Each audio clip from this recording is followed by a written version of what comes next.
नमस्कार, पारुल के पन्नों में आप सबका स्वागत है। आज हम बात करेंगे भक्तिकाल। ही भक्तिकाल की 5वीं क्लास है, 4 क्लासेस आ चुकी हैं, ठीक है। और प्रेम मार्गी सूफी शाखा को हम पढ़ेंगे।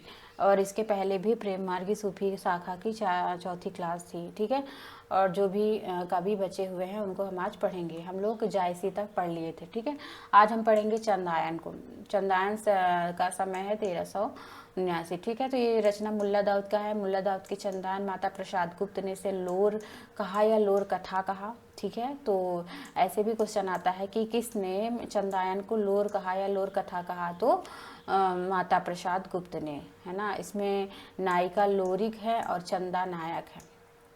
उस्मान की चित्रावली जहांगीर के समय विद्यमान थे, गाजीपुर के रहने वाले थे। जो उस्मान नेपाल के सुजान और रूपनगर की चित्रावली का चित्रण है, ठीक है। तो क्वेश्चन यहाँ से पूछा जाता है कि उस्मान की जो चित्रावली है, सुजान किस देश का राजा था, है ना। तो नेपाल का, ठीक है, नेपाल का। इसमें ऐसी कथा है कि सुजान सोया रहता है तो उसको देव आते हैं और उठा के ले जाते हैं, और वहाँ पे वो चित्रावली की जो चित्र है उसको देखकर मोहित हो जाता है। फिर अपना चित्र बना के वहाँ टंगा के चला आता है, सो जाता है। फिर वहाँ पे जो देव आते हैं उसको उठा के लेके जाते हैं, उसके राज में रख देते। फिर वो जब जगता है और उसको चित्रावली का मोह उत्पन्न हो जाता है। फिर वो सोचता है कि मैंने ये जो भी देखा सपना था, पर उसके हाथ में जो कलर रंग लगा है तो वो सोचता है कि सही में है ना। और फिर वो चित्रावली को ढूंढने के लिए निकल पड़ता है, ठीक है। तो ये प्रेमाख्यान काव्य है। उसमें जहांगीर के समय ये लिखा गया था चित्रावली। गाजीपुर के रहने वाले थे, पिता का नाम शेख हुसैन था। ये 5 भाई थे, ठीक है। तो उस्मान कितने भाई थे? 5 भाई थे और गाजीपुर के रहने वाले थे। चित्रावली में योगी ढूंढन खंड का वर्णन किया गया है। काबुल, रूस, मिस्र, नेपाल का जिक्र है। गुजरात, सिंघल द्वीप, अंग्रेजों द्वीप का वर्णन है। तो क्वेश्चन यहाँ से पूछा जाता है कि किस प्रेमाख्यान काव्य में अंग्रेजों के द्वीप का वर्णन किया गया है, तो चित्रावली में, ठीक है। चित्रावली में इसमें कितनी चौपाइयाँ हैं, तो इसमें मतलब 7 चौपाई 1 दोहा। जिस तरह पद्मावत में 7 चौपाई और 1 दोहा का वर्णन आया है, उसी प्रकार चित्रावली में भी 7 चौपाइयों के साथ 1 दोहा आता है, ठीक है। और जो भी अन्य सूफी प्रेमाख्यान काव्य हैं, जैसे चंदायन हो गया, मेरी सत्यवती, इसमें सब में 5 चौपाइयों के बाद 1 दोहा आता है। पर 2 ही ऐसे ग्रंथ हैं जिसमें जैसे चित्रावली और पद्मावत, है ना। तो शुक्ल यहाँ पे लिखते हैं कि पद्मावत को देख के ही चित्रावली उस्मान ने मतलब पद्मावत का ही नकल किया। किस प्रकार पद्मावती का प्रेम में वो मतलब साधु बन के जाते हैं, सिंघल द्वीप वहाँ पे लेके आते हैं। उसी प्रकार चित्रावली में भी राजा जो है नेपाल से जाके चित्रावली के पास जाते हैं प्रेम में, ठीक है।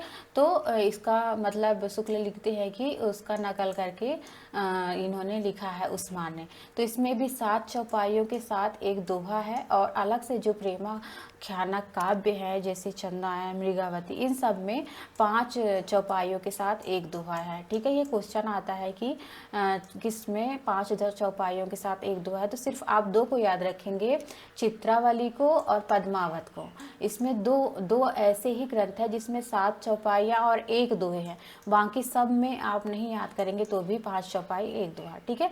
आगे चलते हैं। इसमें एक पंक्ति आई है कि बलदीप देखा अंग्रेजा जहाँ तहाँ जाए नहीं कठिन करेजा, है ना। तो ये किसकी पंक्ति है? ये क्वेश्चन आ चुका है, तो ये चित्रावली की पंक्ति है, ठीक है। अंग्रेजों के द्वीप का वर्णन किया गया है। आगे चलते हैं। सूफी काव्य के कुछ हैं, इसको क्रम से याद करना जरूरी है क्योंकि हर बार पेपरों में क्रम पूछता है, ठीक है। 4 दे देगा, बोलेगा इसको सही मिलान, मतलब क्रम से लगाइए। तो सबसे पहले हंसावली 1370 हसाइत की रचना है। ये राजस्थानी भाषा में लिखी गई है, ठीक है। चंदायन का समय है 1379। मुल्ला दाऊद की चंदायन है जो अवधी भाषा में लिखी गई है। सत्यवती कथा का समय कब है? 1501। ईश्वर दास ने लिखा था सत्यवती कथा और ये अवधी भाषा में लिखी गई है। मृगावती 1501 में कुतवन की मृगावती, ठीक है। कुतवन ने लिखा था मृगावती, ठीक ठीक है। तो अवधि भाषा में ली पद्मावत का 1540 है ना। पद्मावत के बाद आप मधुमालती को याद करेंगे, ठीक है। तो क्यों ऐसे क्यों याद करेंगे, क्योंकि अगर क्रम में लगाने के लिए आता है मधुमालती ऊपर है पद्मावत के, तो आप पद्मावत के बाद मधुमालती, रूपमंजरी इन सबको याद रखेंगे। बाकी मृगावती, सत्यवती, हंसावली को तो सब याद रखेंगे क्योंकि पहला प्रेमाख्यान काव्य को माना जाता है, ठीक है। तो इसका पहला प्रेमाख्यान काव्य किसने किसको माना है, ये हम पिछली क्लास में पढ़ चुके हैं, है ना। किस प्रकार शुक्ल ने किसको माना, हजारी प्रसाद, रामकुमार वर्मा, गणपति चंद्रगुप्त, है ना। तो हम देख चुके हैं कि पिछली क्लासों में किसने पहला सूफी काव्य माना है, तो आप पिछली क्लास में जाके देख सकते हैं, ठीक है। पद्मावत 1540 जायसी अवधि भाषा में लिखा गया है। अगर हिजरी में पूछता है, हिजरी संवत में, तो 947 इसका सन है, ठीक है। हिजरी संवत 947, 927 भी दिया है, तो 927 आप नहीं डालेंगे क्योंकि 927 में उन्होंने लिखना शुरू किया था, 47 में पूरा किया था पद्मावत को, पर 1540 आता है पेपरों में, ठीक है। हिजरी नहीं पूछता। अगर अपने ज्ञान के लिए याद रखिए कि हिजरी संवत अगर पूछेगा तो 947 है, ठीक है। तो 1540 है इसका।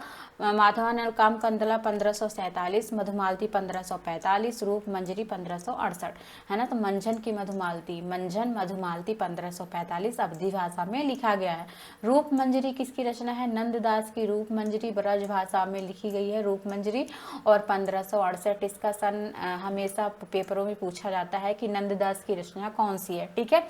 तो 1568।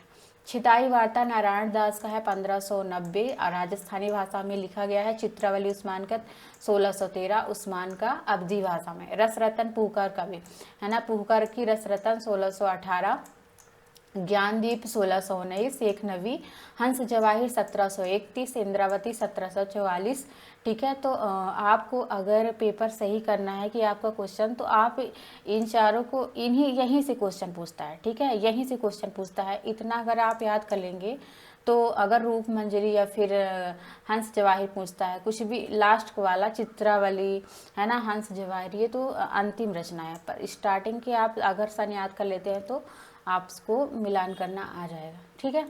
आगे चलते हैं। शेख नवी, ये जौनपुर के जिले के दोस्तपुर नाम के मऊ स्थान पे रहते थे।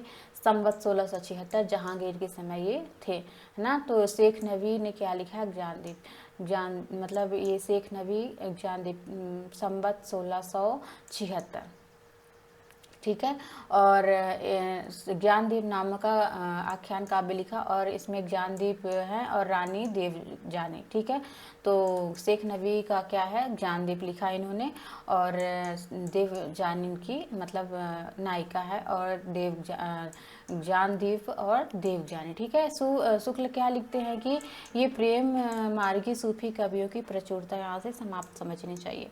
तो कहाँ से सूफी मतलब शेख नवी से कवियों की प्रचुरता, है ना। कवि मतलब जो प्रेमाख्यानक काव्य लिखा जिन्होंने, जैसे असाइथ हो गए, मंझन हो गए, उस्मान हो गए, तो सबसे अंतिम, है ना। तो कहाँ से अंतिम कवि, तो शेख नवी से, है ना। शुक्ल लिखते हैं कि शेख नवी से सूफी कवियों की परंपरा को समाप्त समझना चाहिए, रामचंद्र शुक्ल अपने इतिहास में लिखते हैं। और दूसरा एक और लिखते हैं कि शेख नवी से प्रेम गाथा परंपरा, है ना, प्रेम की जो गाथा है, जिस प्रकार सारे प्रेमाख्यानक काव्य सूफी कवियों ने लिखे, तो प्रेम गाथा की परंपरा कहाँ से समाप्त समझनी चाहिए, शेख नवी से।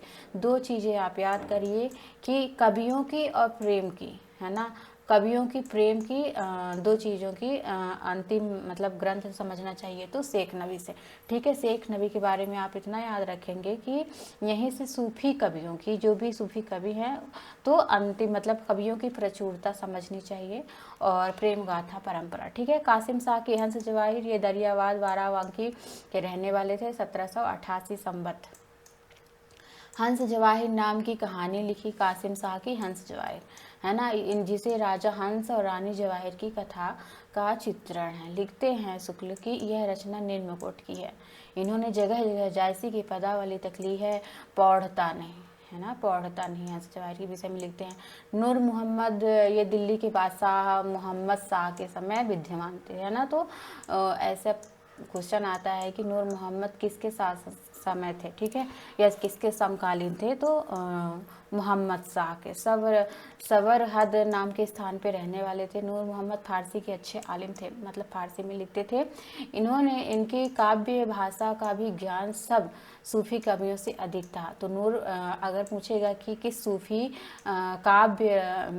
काव्य में सबसे अधिक काव्य भाषा का ज्ञान किसको था, तो नूर मोहम्मद को था। फारसी में रौजतुक हकायक लिखा, ठीक है। तो रौजतुक हकायक लिखते हैं नूर मोहम्मद किसमें, फारसी भाषा में, ठीक है। इंद्रावती 1744 प्रेम कहानी है, ठीक है, नूर मोहम्मद ने लिखा इंद्रावती 1744, जिसमें कलिंजर के राजकुमार और आगमपुर की राजकुमारी इंद्रावती की प्रेम कहानी का चित्रण है, ठीक है।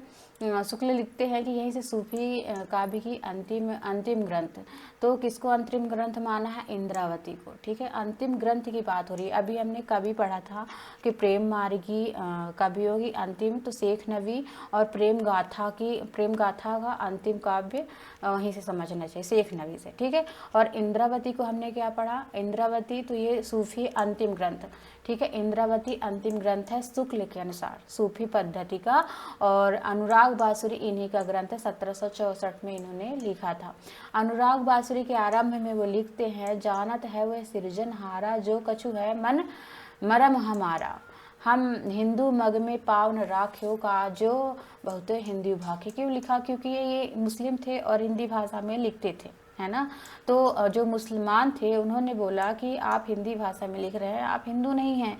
तो वो वहाँ पे प्रमाण देते हैं कि मैं मुस्लिम ही हूँ, हिंदी भाषा में अगर भाषा में लिख रहा हूँ, पर वहाँ पे वो लिखते हैं, ठीक है। तो हिंदू मग में पावन रख, मैं हिंदी में उसमें पावन नहीं रख रहा हूँ, ठीक है। तो सूफी आख्यानिक काव्यों की अखंडित परंपरा यहीं से माननी चाहिए, ठीक है। अखंडित परंपरा की बात हो रही है, सूफी आख्यानिक की अखंडित परंपरा, तो अनुराग बासुरी से, ठीक है।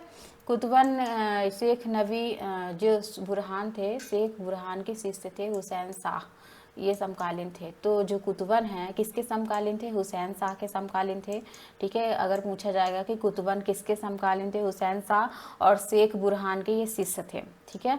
तो कुतुबन के गुरु का नाम था शेख बुरहान, जिन्होंने मृगावती नाम की एक कहानी चौपाई दोहे में लिखी, है ना।